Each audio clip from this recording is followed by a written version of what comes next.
Welcome to the FanMouth Fantasy Roundtable. I'm Erin here with Jeff and Dave, and as we head towards Week 12, we're going to tell you who we picked for defense.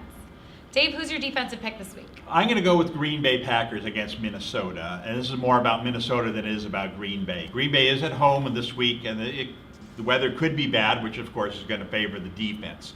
But Minnesota's terrible. Minnesota, Adrian Peterson is hurting. Had a very poor game at Seattle, came out afterwards, said his groin is bothering him. It wouldn't be a total shock if they held him out of this week's game or limited him in some way. And if that's the case, and Minnesota, even if he's just not playing well like last week, and Minnesota's forced to throw the ball a lot, that's dangerous as well. They threw 3 interceptions last week against Seattle, one of which was returned for a touchdown. Green Bay's already played Minnesota once this year at Minnesota, scored 9 fantasy points, which isn't great, but is average, and at this price, I'll take average. Yeah, like you said, that's pretty much their upside, though. They've been in double digits once all year as far as a fantasy defense goes.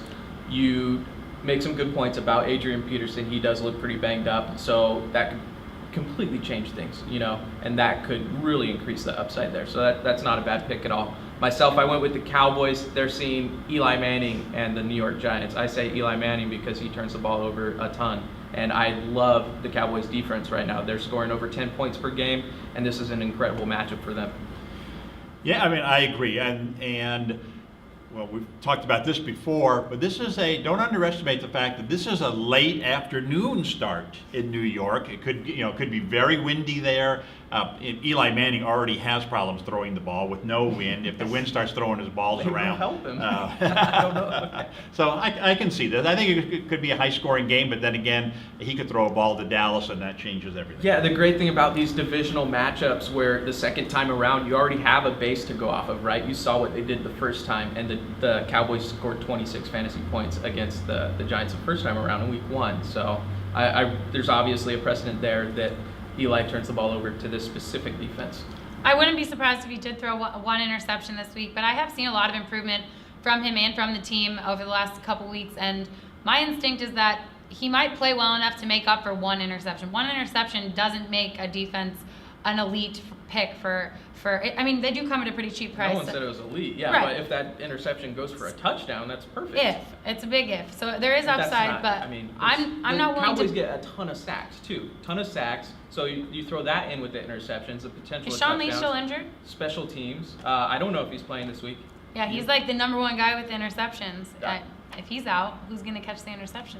Oh, Eli doesn't carry throws it too. There's like 10 other guys. Yeah, 2 teams wearing blue, it might get kind of confusing for him. I can't help. Yeah. I went with a similar situation to your pick. I went with the Titans defense because of the quarterback situation in Oakland. I think the Titans are an elite defense, and even though McGowan played very well last week, that's because they weren't prepared for him. I think it's going to be a whole different story this week, whether it's Terrell Pryor at 90% or a McGowan that people are prepared for. I thought they were a nice pick. Well, my concern about that pick would be Tennessee's very good at defending the pass and very poor at defending the run.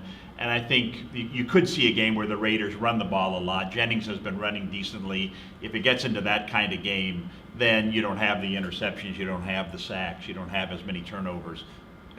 That would be my concern. Yeah, I agree with that assessment. Their pass defense is really good. Alshon Werner back there, but run defense-wise, they're not really that special. So I don't see them as an elite defense at all. They're average, and it's a pretty good matchup. So 3 middle-of-the-road defenses. I don't know if anything jumps off the board really at a reasonable price this week. So those are our picks. Thanks for tuning in. Last up, we're going to tell you about our sleeper picks for this week.